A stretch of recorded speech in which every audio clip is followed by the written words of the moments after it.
কিয়ামতের নকশা এঁকে দিয়েছেন, কিয়ামতের প্রামাণ্য বর্ণনা দিয়েছেন।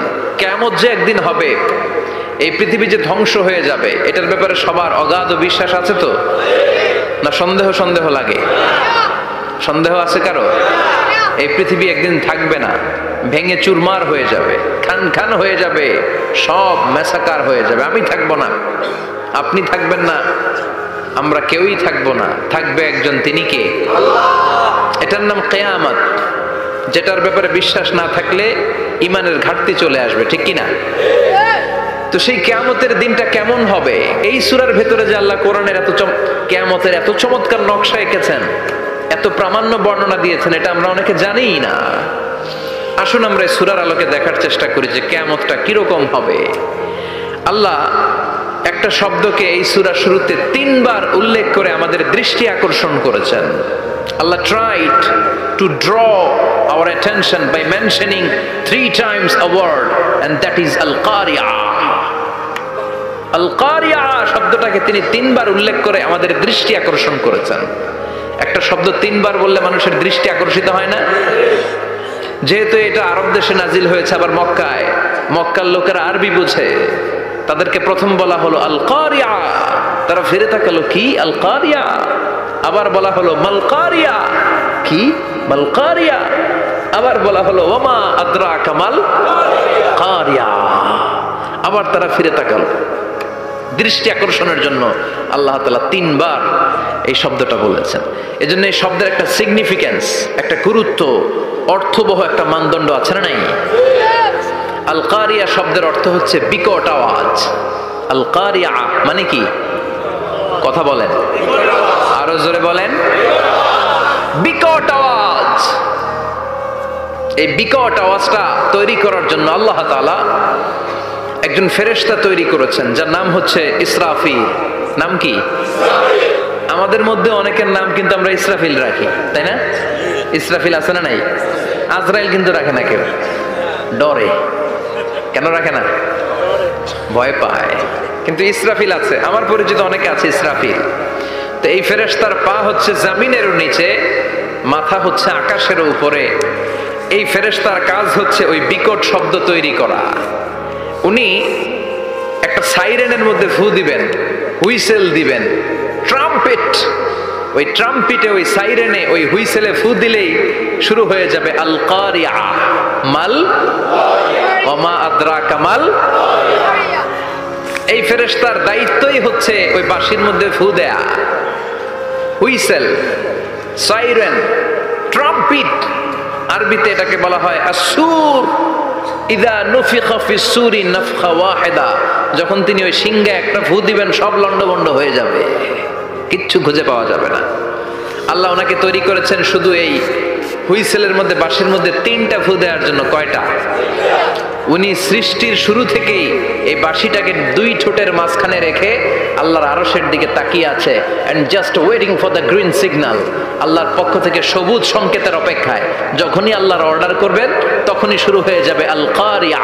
মাল ওমা আদরাকা মাল। সৃষ্টির শুরু থেকেই ইসরাফিল ফেরেশতা বিশাল সিংহাটাকে 2 ঠোঁটের মাঝখানে করে আরশের দিকে তাকিয়ে আছে, কখন আল্লাহ অর্ডার দিবে। অর্ডার দিতে দেরি, ফুৎকার দিতে দেরি নাই, ঠিক কিনা? বিকট আওয়াজ, গগন বিদারী শব্দ, প্রচন্ড একটা সাউন্ড, জাইগান্টিক সাউন্ড, যে আওয়াজ, যে শব্দ কেউ শুনে নাই। আল কারিআতু মাল কারিআতু ওয়া মা আদরাকা মাল কারিয়া। সে আওয়াজটা ভয়ঙ্কর আওয়াজ। এটা বজ্রপাতের মতো না, এটা ট্রাকের টায়ার পাংচার হলে যে আওয়াজ হয় ওই আওয়াজের মতো না, গ্যাসের সিলিন্ডার ব্রাস্ট হয়ে গেলে যে আওয়াজ হয় ওই আওয়াজের মতো না, প্রাইমারি স্কুলে দপ্তরে যখন ছুটির ঘন্টা বাজায় ওই আওয়াজের মতো না। ওই আওয়াজটা এমন আওয়াজ, ওই আওয়াজ পৃথিবীর কেউ শোনে নাই। সেটার নাম হচ্ছে আল-কারিয়া। মাল ওমা আদরাকা মাল। বিকট আওয়াজ, বিকট ভয়ঙ্কর ট্রাম্পিট। এই সাইরেনে ফু দেয়া হবে, প্রথম ফু দেওয়ার সাথে সাথেই লন্ডভন্ড হয়ে যাবে। এই ইসরাফিলকে তৈরি করা হয়েছে শুধুমাত্র কেবলমাত্র 3টা ফু দেওয়ার জন্য। চিল্লায় বলতে হবে কয়টা?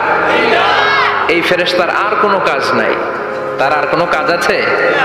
ঠিক এই মুহূর্তে যখন আমরা তাফসীর শুনছি, ঠিক এই মুহূর্তেও ইসরাফিল ফেরেশতা সিংহাটাকে 2 ঠোঁটের মধ্যে লাগিয়ে আল্লাহর আরশের দিকে তাকিয়ে আছে। ওই যে সৃষ্টির শুরু থেকে তাকিয়ে আছে, আজ অবধি তাকিয়ে আছে। যখনই গ্রিন সিগন্যাল আসবে মুহূর্তেই শুরু হয়ে যাবে আল কারিআ মাল ওয়া মা আদরাকা মাল। আল্লাহ বললেন সে আওয়াজটা হবে বড্ড ভয়ঙ্কর। প্রথম ফুৎকার যখন দেয়া হবে এটার বলে নাফখাতুল ফাজা। দুনিয়ার সব মানুষগুলো অবাক হয়ে যাবে, পুরো পৃথিবীটা কেঁপে উঠবে, পৃথিবীর বিল্ডিং গুলো দুমড়ে মুচড়ে পড়বে, পৃথিবীর বড় বড় যত পাহাড়গুলো আছে তুলার মতো বাতাসে পাহাড়গুলো তুলিত হতে থাকবে। আল্লাহু আকবার। আল্লাহ বললেন ইয়াউমা ইয়াকুনুন নাসু কাল ফারাশিল মাবথুস ওয়া তাকুনুল জিবালু কাল আহিনিল মানফুশ। সেদিন মানুষগুলো বিক্ষিপ্ত পতঙ্গের মতো নিক্ষিপ্ত হবে যখন আল কারিআ এই বিকট আওয়াজটা হবে। শুনতেছেন? মনোযোগ আছে? কথা বুঝতে সমস্যা হচ্ছে না তো? 3টা ফুৎকার। কয়টা? প্রথম ফুৎকার দেওয়ার সাথে সাথে মানুষগুলো বিক্ষিপ্ত পতঙ্গের মতো নিক্ষিপ্ত হবে। এই যে আরামসে বসে আছি তখন আর বসে থাকা যাবে না, কে ধাক্কা খেয়ে কই চলে যাব টেরই পাওয়া যাবে না। আমরা এই যে বসে আছি এর কারণ হচ্ছে গ্র্যাভিটেশনাল একটা ল আছে, পাওয়ার, এটারে বাংলায় বলে মাধ্যাকর্ষণ শক্তি। কিয়ামতের এই ধাক্কার ভাইব্রেশন যখন শুরু হয়ে যাবে পুরো পৃথিবীটা মুহূর্তের মধ্যে কেঁপে উঠবে। এমন কম্পন, এমন আওয়াজ পৃথিবীবাসী এর আগে আর শোনে নাই। একটা ধাক্কার চোটে মানুষগুলো ছিটকে কে যেন কই পড়ে যাবে, কেউ টের পাবে না, কে কই চলে গেছে হিসাব নাই। সব থাকবে ওই টাইমে, সব থাকবে না। কেউ থাকবে টয়লেটে, কেউ থাকবে ঘুমে, কেউ থাকবে বাজারে। আপনাদের নিমসার বাজার তো থাকবে তখন, না থাকবে? ওই যে লন্ডভন্ড হয়ে যাবে, হিসাব নাই। কে যে কোথায় ছিটকে পড়বো আমরা জানি না। বিক্ষিপ্ত পতঙ্গের মতো আমরা নিক্ষিপ্ত হব। শীতকালে আমার দেশের ছেলেরা রাত্রেবেলা ব্যাডমিন্টন খেলে, র্যাকেট খেলে না? নিমসারে বোধহয় খেলে টেলে না? খেলে তো। ওরা বাঁশ গেড়ে দেয় ক্ষেতের মাঝখানে। কি গাড়ে? এরপর বাঁশের মধ্যে লাগায় কি? লাইট। লাইট গুলো লাগালে দেখবেন ক্ষেতের গ্রামের পোকাগুলো এসে লাইটের মধ্যে ছিটকে ছিটকে পড়ে। আমাদের অবস্থায় পোকার মতো হবে তখন। আল্লাহ সেটাই বললেন, ইয়াউমা ইয়াকুনুন নাসু কাল ফারাশিল মাবথুস। বিক্ষিপ্ত পতঙ্গের মতো মানুষগুলো নিক্ষিপ্ত হবে। ওয়া তাকুনুল জিবালু কাল আহিনিল মানফুশ। তুলাকে যখন পিটানো হয়, ধ্বনিত করা হয়, দেখবেন তুলার ছোট ছোট কণা বাতাসের মধ্যে ভাসতে থাকে। ফু মারলে আরো দূরে যায়, আরো বাতাস আসলে উড়ে উড়ে যে কোথায় চলে যায় টের পাওয়া যায় না। সুবহানাল্লাহ। বিশাল বিশাল পাহাড়গুলো এরকম ধ্বনিত তুলার মতো শূন্যে উঠতে থাকবে, একটা পাহাড়ও টিকবে না। বাংলাদেশের সবচেয়ে বড় পাহাড়ের নাম কি জানেন? তাজিংডং পর্বত। কিন্তু সবচেয়ে বড় পাহাড় হচ্ছে গারো পাহাড়, ময়মনসিংহের।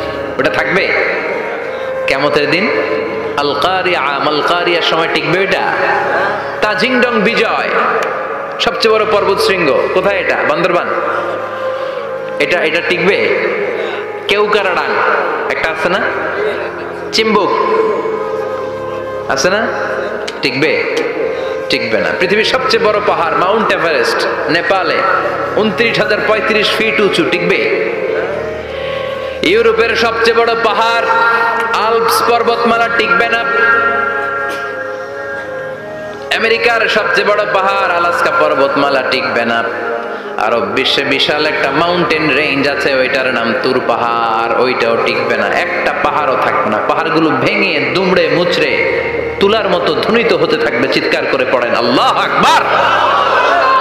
এই যে 5 তলা 7 তলা 10 তলা দেদারসে টাওয়ার উঠতে শুরু করেছে, বিল্ডিং বাড়তে শুরু করেছে। কিয়ামত যখন শুরু হবে, আল কারিয়া যখন শুরু হয়ে যাবে, রব্বুল আলামিন পুরো পৃথিবীটারে ধরে একটা ঝাঁকুনি মারবে। ওই ঝাঁকুনির চুটে 8 তলা 10 তলা বিল্ডিং গুলো টিকবে নাকি? 30 তলা 50 তলা হলে তো আর ভাঙবে না। বুর্জ আল খলিফা ভাঙবে না। দুবাইয়ের বুর্জ আল খলিফা সবচেয়ে উঁচু টাওয়ার এটা। কিংডম টাওয়ার এটা নাকি আরো উঁচু হবে, 1000 মিটার উঁচু হবে। টাইপেডাং 101, মালয়েশিয়ার Petronas twin tower, Shanghai tower, Kaaba ঘরের পাশে বুর্জ আল খলিফা, যেটা সবাই বলে জমজম টাওয়ার, টিকবে? কথা বলেন, টিকবে? আল্লাহ বললেন ইযা জুলজিলাতিল আরদু জিলজালাহা ওয়া আখরাজাতিল আরদু আসকালাহা ইযা রুজ্জাতিল আরদু রাজ্জান ওয়া বুসাতিল জিবালু বাসসা। সেদিন পৃথিবীটারে কাঁপিয়ে দেয়া হবে, পুরো পৃথিবী নড়ে চড়ে উঠবে, টাওয়ারগুলো ভেঙে খান খান, পাহাড়গুলো ভেঙে দুমড়ে মুচড়ে যাবে, মানুষগুলো বিক্ষিপ্ত পতঙ্গের মতো নিক্ষিপ্ত হবে, সাগরের পানির মাঝখানে দাউ দাউ দাউ দাউ দাউ দাউ করে আগুন জ্বলতে শুরু করে দিবে। আল্লাহু আকবার। নকশা কে দিছেন আল্লাহ? নকশা কে দিছে না? সুবহানাল্লাহ পড়েন। আবার আল্লাহ বললেন ফাইযা বারিকাল বাসারু ওয়া খাসাফাল কামারু ওয়া জুমিআশ শামসু ওয়াল কামারু ইয়াকুলুল ইনসানু আইনাল মাফার। সেদিন মানুষের চোখ হবে ছানা বড়া, চন্দ্র সূর্যে কোনো আলো থাকবে না, মানুষগুলো দিক বিদিক পাগলের মতো দৌড়াবে, সবার মুখে এক কথা, পালাবো কই? পালানোর জায়গা আছে নাকি শুধু বাংলাদেশের এই সাইডটাতেই কিয়ামত হবে, সৌদিতে আর হবে না? হ্যাঁ, আমেরিকায়? আমেরিকায় কেমনে হবে? ওদিক তো ডোনাল্ড ট্রাম্প থাকে। হ্যাঁ, আমেরিকাতেও হবে, জাপানে হবে, ইন্ডিয়াতে হবে, গোটা বিশ্বে একসাথে কাপাকাপি আর এই ধ্বংসলীলা শুরু হয়ে যাবে। চিৎকার করে বলেন ঠিক কি না? আল্লাহ বলেন ইয়াউমা নাতউইস সামা কাতাইয়িস সিজিল লিল কুতুব। আকাশ আর আকাশ থাকবে না, কাগজ যেমনি আমরা এরকম ফোল্ড করে ফেলি, ভাঁজ করে ফেলি, মন চাইলে কাগজকে যেমনি আমরা এরকম হাতের মধ্যে গুটিয়ে নেই, সেদিন আকাশটারে হাতের মধ্যে গুটিয়ে নিবে কে? মানুষগুলো পাগলের মতো দৌড়াবে, কেউ থাকবে টয়লেটে, কেউ হসপিটালে, কেউ মাজারে, কেউ বাজারে, যে যেখানে থাক, শুরু হয়ে যাবে কিয়ামতের এই ভয়াবহ দৃশ্য। দুধের বাচ্চাকে রেখে দিয়ে মা দৌড়ে পালাবে। দুধের বাচ্চা রেখে মা কোথাও যায়? কলিজার টুকরা এটা, দুধের বাচ্চা, এটারে ফেলে মা কোথাও যায় না। কিন্তু কিয়ামতের এই ঝাঁকুনির দৃশ্য দেখে আল কারিয়া মাল ওয়া মা আদরাকা মাল, এই দৃশ্য দেখে দুধের বাচ্চারে রেখে মা দিবে দৌড়। অনেক গর্ভবতী মহিলা থাকবে এই কিয়ামতের সময়ে, যাদের পেটের ভেতরে 2 মাসের বাচ্চা, 3 মাসের বাচ্চা, অপরিপক্ক অপরিণত, বাচ্চাটা এখনো বড় হয় নাই, কোনো বাচ্চার হাত পা এখনো হয় নাই। কিয়ামতের এই ভয়ঙ্কর দৃশ্যটা দেখে জায়গার মধ্যে 3 মাসের অপরিণত বাচ্চাটা ডেলিভারি হয়ে যাবে। আল কারিয়া মাল কারিয়া ওয়া মা আদরাকা মাল। পৃথিবীর যখন এইরকম দৃশ্য, আল্লাহ তাআলা ইসরাফিলকে বলবেন, ইসরাফিল তোর তো 3টা ফুৎকার দেওয়ার দায়িত্ব ছিল, দিয়েছে কয়টা? চিল্লায় বলেন কয়টা? এবার আল্লাহ বলবেন এবার দ্বিতীয় ফুৎকার দে। কয় নাম্বার ফু দিবে? ওই ফু দেওয়ার সাথে সাথে ইসরাফিল প্রথম ফুৎকার দিয়ে জায়গা মতো এরকমই দাঁড়ায় থাকবে, আবার যখন গ্রিন সিগন্যাল পাবে মুহূর্তের মধ্যে আরেকটা ফু দিয়ে দিবে। ফু দেওয়ার সাথে সাথে পৃথিবীর সব মানুষগুলো মরে শেষ, কেউ থাকবে? থাকতে পারবো আমরা? থাকার জন্য আসছি। একদিন মাটির ভেতরে হবে ঘরে মন আমার, কেন বাঁধো দালান ঘর, প্রাণ পাখি উড়ে যাবে পিঞ্জর ছেড়ে, ধরা ধামে সবই রবে তুমি যাবে চলে, বন্ধু বান্ধব যত মাতা পিতা দ্বারা সুত সবই হবে তোমার পরে মন আমার, কেন বাঁধো দালান ঘর, একদিন মাটির ভেতরে হবে ঘরে মন আমার, কেন বাঁধো দালান ঘর। ঠিক কিনা? এই গানের কথামালাটা খুব সুন্দর না? আখিরাতের রিমাইন্ডার আমাদেরকে দেয়। এই যে দুনিয়া দুনিয়া, টাকা পয়সা আরো লাগবে, আরো কামাবো, এটাতে আমার হবে না, আরো চাই আরো চাই। এই প্রতিযোগিতা, এই কম্পিটিশন, ওর 5 তলা আমার লাগবে 7 তলা, ওর আছে 20 লাখ আমার লাগবে 30 লাখ। প্রতিযোগিতা আছে না নাই? এগুলো আমাদেরকে পাগল বানিয়ে দিয়েছে, মোহাচ্ছন্ন করে ফেলেছে। পৃথিবীটা আসলে একটা মরিচিকা, ধোঁকা, লোভ লালসা, আজ আছে কাল নাই। 2 নাম্বার, ফুৎকার দেওয়ার সাথে সাথে পৃথিবীর সব শেষ। মালাকুল মাউত পৃথিবীর সব মানুষের রূহ কবজ করবে। আল্লাহ বলবেন, মালাকুল মাউত আখবিরনি মাইয়াবকা, আমাকে বল আর কে আছে। মালাকুল মাউত বলবে, পৃথিবীর সব মানুষের রূহ কবজ করে শেষ, কেউ নাই। মানুষবিহীন পৃথিবী, মানুষের কোলাহলে পৃথিবীটা মুখরিত থাকতো এতদিন। গোটা পৃথিবী ব্যাপী মানুষের কোলাহল, ওই যে সাইয়েদনা আদম থেকে শুরু হয়েছে, আর থামে নাই। মানুষ আর মানুষ, মানুষ আর মানুষ, মানুষ আর মানুষ, সব মানুষ শেষ। আল্লাহ আশরাফুল মাখলুকাত একটারেও রাখি নাই, সব শেষ।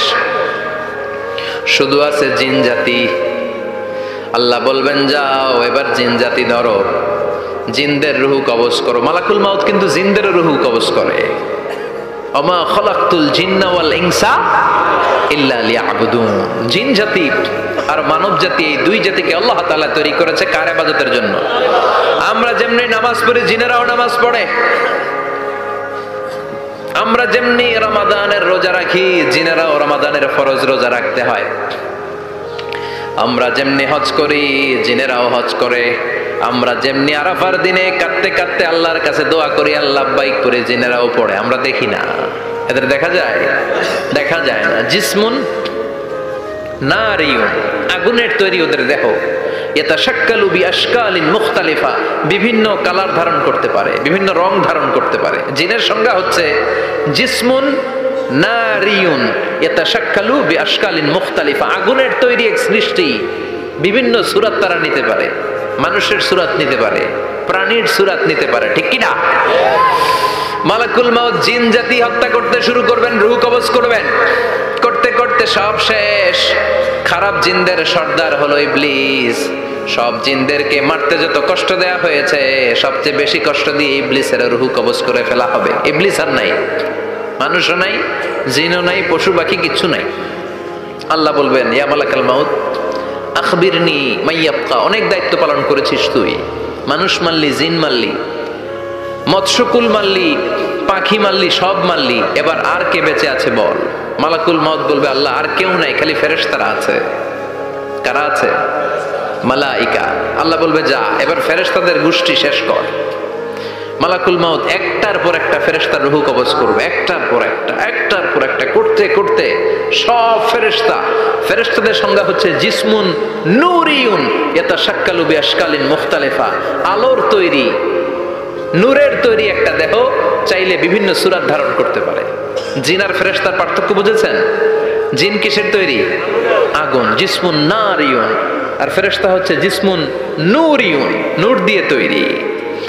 একের পর এক ফেরেশতা সবার করা হবে। এবার আল্লাহ বলবেন, ইয়া মালাকাল মাউত আখবিরনি মাইয়াবকা, আর কে কে বেঁচে আছে বল। মালাকুল মাউত বলবে, মাবুদ কেউ নাই, মানুষ নাই, জিন নাই, ফেরেশতাও নাই, শুধু আমার 3 জন কলিগ বাকি। কয়জন? জোরে বলেন, কয়জন? জিব্রাইল বাকি, ইসরাফিল বাকি, মিকাইল আর আমি আজরাইল। আল্লাহ বলবে, মিকাইলের রূহ কবজ করে নিয়ে আয়। যে মিকাইল আমার আদেশে পৃথিবীতে বৃষ্টি ঝরাতো, আমার আদেশে ক্ষেত খামারে ফসলের ব্যবস্থা করে দিত, আমার আদেশে মানুষের রিজিকের হিসাব রাখতো। এই মিকাইলের রূহ কবজ করে নিয়ে আয়। 1 নাম্বার কলিগ শেষ। কলিগ বুঝেন তো? সহকর্মী। কলিগ মানে কি? সহকর্মী।